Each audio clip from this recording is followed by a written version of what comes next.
재작년에 온라인 예술활동 작품에서 베리어프리 관련한 컨설팅을 받으면서 시작이 됐어요.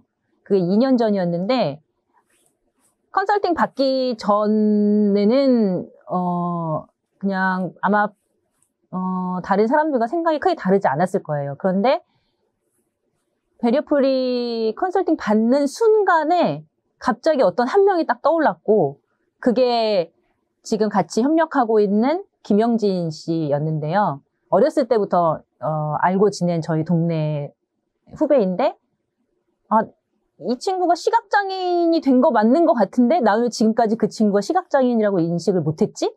라고 하는 질문이 여기까지 오게 된 것 같아요. 그리고 그것이 어떤 의미가 있느냐라고 묻는다면, 내가 다른 장애인을 위한 또는 다른 접근성이 어려운 분들을 위한 공연을 만드는 거는 정말 너무 어려운 일일 것 같다. 그런데 단 한 사람 정도는 내가 하는 공연을 이해할 수 있게는 할 수 있지 않을까? 라는 생각을 하게 됐고, 그 생각 자체가 이 프로젝트의 시작이고 저한테도 의미가 있는 것이 되었죠. 한 사람만을 위해서라도 좋은 공연을 만들어보자 라는 게 그 시작이었습니다. 이전에는 그냥 영역이 좀 다르다고 생각했어요. 나는 잘 모르니까 모르는 거 너무 열심히 파지 말자. 내가 잘할 수 있는 거, 내가 아는 것을 더 열심히 하자. 이런 생각이 조금 더 지배적이었는데, 지금 이 베리어프리와 유니버설 디자인에 대한 배경을 알게 되고 공부를 해 나가는 과정에서 정말 생각이 많이 바뀐 것 같아요. 그렇다고 해서 모든 예술이 이것만 해야 된다라는 것은 아니지만, 왜 생각할 수 있는 건데 그 연결고리조차도 우리는 만들어내지 못했을까? 그 접점을 왜 학교에서 한 번도 전공자라고 하는 사람들이 모여 있는데 이 이야기를 얘기해주는 교수가 왜 한 명도 없었을까? 라는 생각을 좀 하게 됐고, 이게 모든 예술 장르나 모든 것이 다 이것이 갖춰져야 된다라고 앞장서서 말할 수는 없지만, 최소한 거부감을 느끼거나 이렇게 오해하거나 그것을 나쁘게 변질시키지는 말아야 된다. 그러기 위해서는 예술이 이 부분을 아름답게 또 건강하게 사람들한테 알리는 작업을 하는 것도 필요하겠다. 그리고 할 수 있으면 나도 거기에 동참해보면 어떨까, 이런 생각을 하게 됐습니다. 이 프로젝트를 하면서 처음으로 도전했던 것은 그 시각장애인의 세계에 들어가기 위해서 점자 배우기를 한 것이었어요. 처음 그 점자를 인지하게 된 그날을 잊을 수가 없는데, 눈을 감고 손가락 끝으로 점을 이해하고 그 점의 기호와 언어를 이해하는 그 순간, 내가 몰랐던 어떤 문이 갑자기 확 열리면서 한 우주가 저한테 이렇게 밀려 들어오는 그런 느낌이었거든요. 그래서 점자를 난 무조건 배워야겠다 이렇게 생각을 했는데, 프로젝트를 진행하면서 내가 생각을 좀 너무 짧게만 한 거 아닌가? 너무 얕게 하지 않았나? 이런 생각이 들었고, 보통 이런 장르의 활동을 하는 예술가들이 늘 생각하는 거지만, 어떤 한 개인이나 현상이나 대상이나 이런 것을 대상화하지 않는가라는 것에 대한 끊임없는 질문. 이거를 너무 쉽게 생각하지 말아야 되고, 이거를 소재나 이용 가치로 생각하는 게 아니라 여기에서 우리가 찾아야 되는 진지한 질문은 무엇인가에 대해서 계속 생각하려고 노력했거든요. 근데 그게 그렇게 쉽지만은 않았어요. 그게 가장 어려웠었고, 또 같이 협력해주는 그 시각장애인이 어느 정도의 친분이 있다 보니까 그 관계를 유지하는 것도 되게 어려웠어요. 내가 이 프로젝트를 한다고 해서 그 친구한테 어떤 선심을 쓰거나 누군가에게 착한 사람으로 보이거나 어떤 봉사활동을 하는 것처럼 보여서는 안 되는데, 그 경계를 적절하게 하고, 우리 영진 씨뿐만 아니라 영진 씨의 가족들도 같이 설득해야 되는, 시간이 좀 필요했었거든요. 그래서 그 가족분들한테도 물론 다 호의적으로 다가와 주셨지만, 그 부분을 예술이라는 장르가 만나서 갑자기 한 사람을 예술가로 만든다거나 제가 어떤 변혁을 일으켜서 이 사람의 삶에 이상한 바람을 불어넣어가지고 불안하게 만들거나 하지 말아야 될 텐데 이런 게 되게 어려웠어요. 물론 그 서로의 인생에 서로의 어떤 활동에 좋은 자극점이 되는 건 좋지만 그걸로 인해서 뭔가 상처받거나 두려워하거나 다른 새로운 벽이 생기지 않게 하기 위해서 이렇게 심리적으로 정서적으로 좀 더 많은 노력을 했던 것 같아요. 영감을 준 순간은 사실 어마어마하게 많은데 그 중에서도 가장 첫 번째가 점자였던 것 같아요.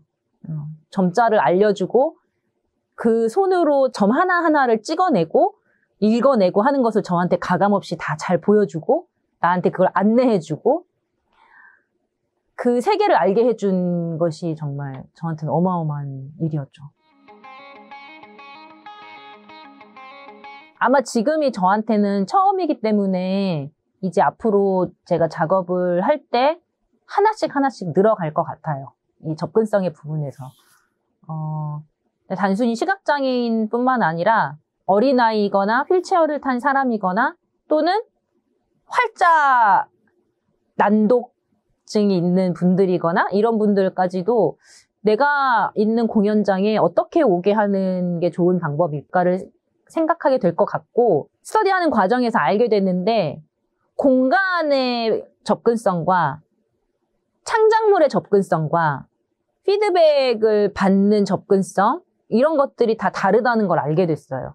그래서 지금은 아르코 극장이나 두산 아트센터 같은 큰 공연장에서 그런 공간에 관련한 접근성을 잘 마련하기 위해서 많은 매뉴얼이 나와 있는데 사실 창작물에 대한 접근성은 그렇게 많지 않아요.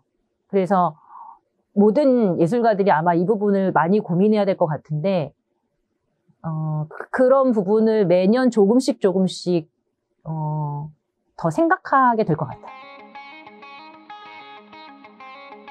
창작과 관련한 것으로 얘기하고 싶은 게 있는데요. 저는 시각장애인이 단순히 청각에만 의지해서 사회를 만난다고 생각하지 않거든요. 그러니까 우리가 시각이 없다고 해서 청각 외에 다른 감각이 다 없는 것은 아니거든요. 촉각도 있고 후각도 있고 미각도 있고. 그래서 어떤 창작물을 만날 때 그 현장의 에너지, 뜨거움, 옆 사람들의 반응, 다른 관객들하고의 교감, 그런 것, 어떤 접촉, 그 다음에 그 현장을 찾아가는 과정에서 느끼는 것들, 이런 것, 모든 것들이 그 공연장으로 오게 하는 시각장애인에게 새로운 예술 향유의 어떤 요소 중에 하나라고 생각하거든요.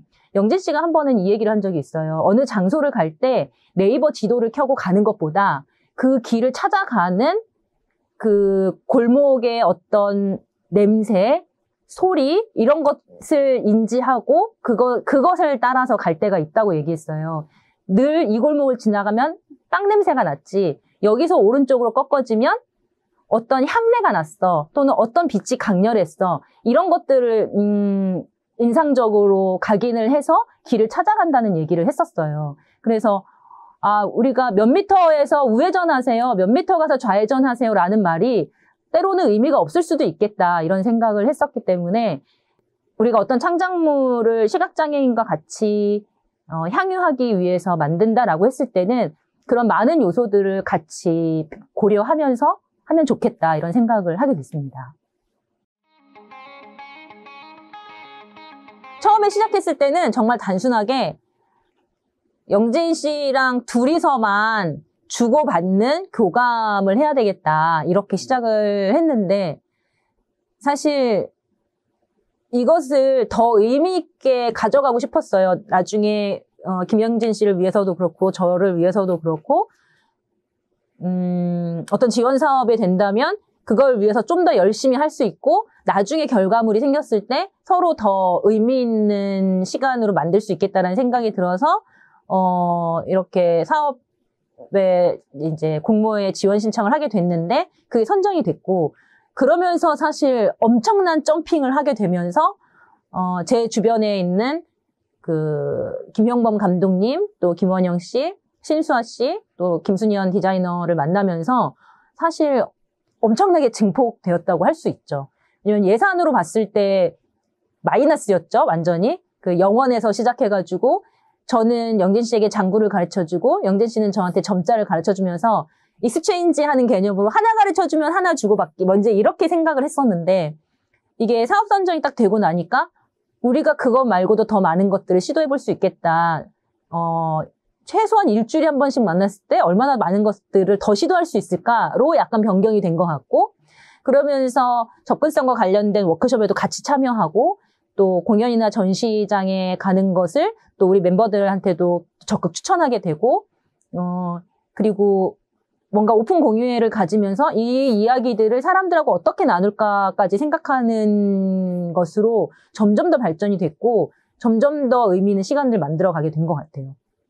우리가 의미 있다고 생각을 한다면 이건 매년 조금씩 쌓아가고 발전하게 될 것 같습니다. 중증 시각장애인이 주인공인 대본을 써야겠다는 생각을 하게 됐어요. 네, 이건 반드시 해야 되겠다.